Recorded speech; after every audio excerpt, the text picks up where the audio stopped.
Chris Voss gave me a huge 1 year's worth of subscriptions on Patreon, and I'm grateful to him for bringing you today's video. Nardu, Winged Wisdom, versus Kiki-Jiki, Kervek, and Arna. A 2-lander with no ramp, but we do have a means of abusing Nardu with leather armour. Are we going to get into a 3rd land?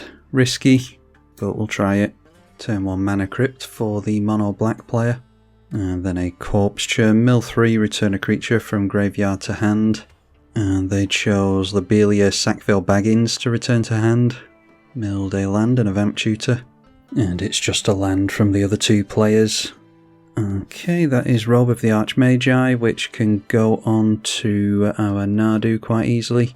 We might want to hold up double blue, so I'll play the Otawara and we'll risk getting down the leather armour quite quickly, because we might be able to curve out Talisman for the Esper player. And the first commander is Kervek the Punisher, and more ramp, Mind Stone for the red player. Alright, still no land. We've only got 1 more shot, but we'll go for the Bristly Bill on turn 2. Should have equipped the leather armour onto the Bristly Bill. Noteworthy we can only equip this once per turn, so can't quite abuse the Nardu with it, but be able to get card advantage at least. Artificer's Assistant, casting an Arcane Signet into that for a Scry 1. Unmarked Grave, search for a non-legendary, put it into the graveyard. Signing Blood being thrown in the bin. And then throwing in a Tiny Bones, so any number of target players each discard a card. And that obviously counts as committing a crime, so Kervek the Punisher gets to target the Corpse Churn and cast it. Mills 3 cards, a Withering Boon, a Swamp, and an Expedition Mat. And we'll discard Blackblade Reforged, it's a bit too early in the game for that.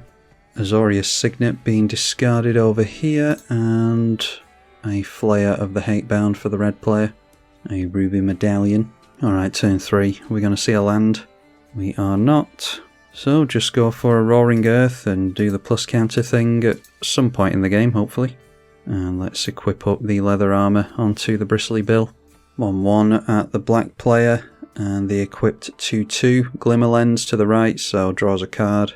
Followed by an Arcbound Condor, so that is a flying modular 3. And whenever another artifact enters under your control, another creature gets -1/-1. And a Serra Ascendant, down to 1 card in hand, but has enough life to make the Serra Ascendant a 6/6 lifelink flyer. Cling to Dust, exiling the Blackblade Reforged from our graveyard, and able to cast a Vampiric Tutor from the graveyard after going for Cling to Dust. Unexpected Windfall for the red player who's missing lands, so might be able to get into one here, and he does. Alright, still no lands, so we're being punished for keeping that open in hand. Absolutely nothing we can do. Arna Kennerud into play for the first time. 6/6 down the middle. 3/3 to the right. 2/2 to the right, and we get the 1/1. So Glimmer Lens going to trigger for a card draw, and Arna will add a plus counter here and make a copy of the Glimmer Lens, or it'll double the plus counters I should say, so gets an additional 3. So when the additional plus counters come on, Chain of Smog without the Liliana Planeswalker in play, thankfully. Pointing that to the right at Kiki-Jiki, and there is a Cling to Dust as well, so going to cast that from exile. Cling to Dust exiles the Unexpected Windfall from the graveyard, discarding to the Chain of Smog a Sundial of the Infinite, and good to see the back of a Goldspan Dragon.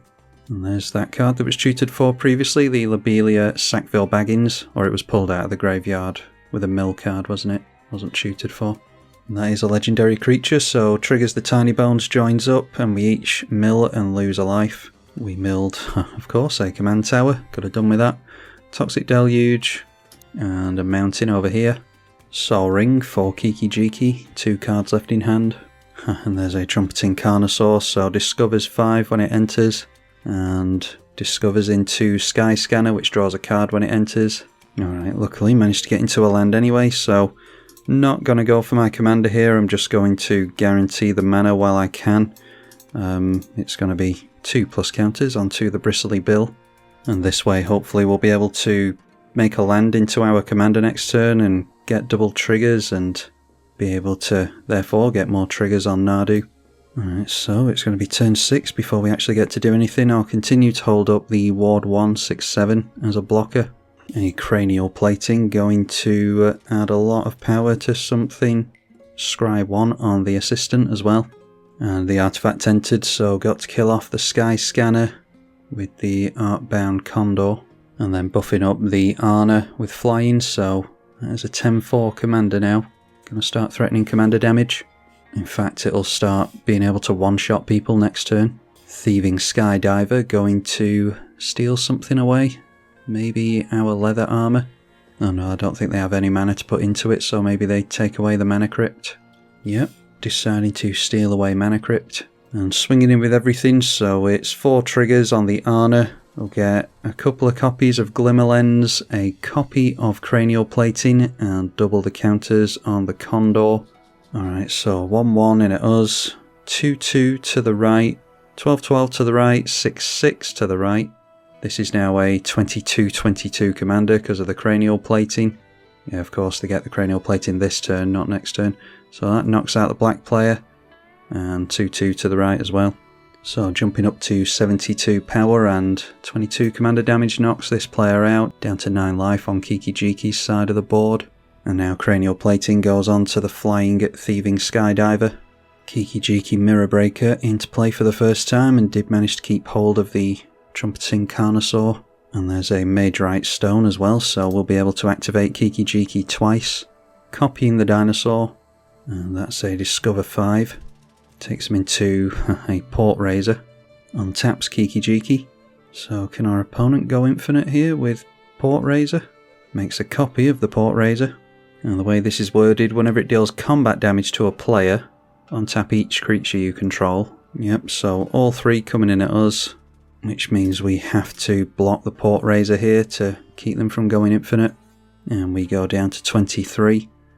Only got 1 card in hand, so it wasn't likely that they were going to be able to do anything with regards to combos there, but pretty damn close. Alright, just drawing to a Sol Ring, so can just play that out straight away. It replaces a land kind of for the turn. So yeah, let's go Sol Ring. I mean, we're not doing anything this game now. We've been far too slow. But it's been an interesting one, I think. I've been trying to get games in with Arna and I've had the worst luck. Got like 20-30 equipment in that deck and somehow don't manage to draw into them. So I'm glad to see some decent gameplay from that commander. And then let's play a land. Roaring Earth can go on Nardu. Bristly Bill can get targeted with the plus counter. So Bristly Bill triggers from Nardu and Nardu triggers from itself as well. Meaning we reveal the top card. Seeing a Labman, nowhere close to going off to the point where we can empty our library here. And still don't get into another land, a Cauldron of Souls. So let's go for the leather armour onto Nardu, even though we can only activate it once. It may well still be of use to us here. We can get into another land. No, that pretty much sums the game up. So we're going to have to play with Nardu again, I think. I'll just go for the Guardian Augmenter, just for the fun of it, and we'll pass over to our opponent. Let him take care of us. So Kiki-Jiki just decides to scoop it up. And it's a demonic tutor, and there's an unquestioned authority, so it enters the battlefield and you cantrip. It gives you protection from creatures, so Arna can get straight through. There's a combat research as well. When it deals combat damage to a player, draw a card, and Glimmer Lens on there as well. Swings in with everything. Okay, a load of triggers going on the stack here, including from the Artbound Condor, so that targeted the Guardian Augmenter, which got us a land into play with Urza's Saga because it triggered the commander. So plus counter onto the Guardian Augmenter before it goes down will get us more triggers. We'll just target Bristly Bill. There's only 1 more to resolve with the Guardian Augmenter and it's on the stack here. So eventually seeing a little bit of why Nardu can be such a pain, because you target it with your interaction and it does all this crazy stuff. And we end up with another land, so now Bristly Bill, yeah, that's targeted twice. We haven't targeted Nardu yet, so we'll go after that. Unfortunately don't have a means of making creatures with landfall, otherwise we could do a hell of a lot here. And we've ended up getting into a windswept heath, so could make landfall again if we need to. But I think I'm fine with my opponent just getting 3 for lethal here. He's got protection from creatures and a 26/6 commander. That's a 24/24, a 6/6. Yeah, we'd need more creatures to carry on trying to chain off, so won't bother making the blocks here. But you get a little bit of an idea of what we're doing with Nardu. I dare say by the time you're watching this video, you'll have seen Nardu go off on the channel already. But this one shows off how good Arna can be, so hopefully you all enjoyed it. And I'm off to try and get a decent game in with Arna now. Big thank you to the patrons as ever. I'm Tribalkai. Thank you for watching.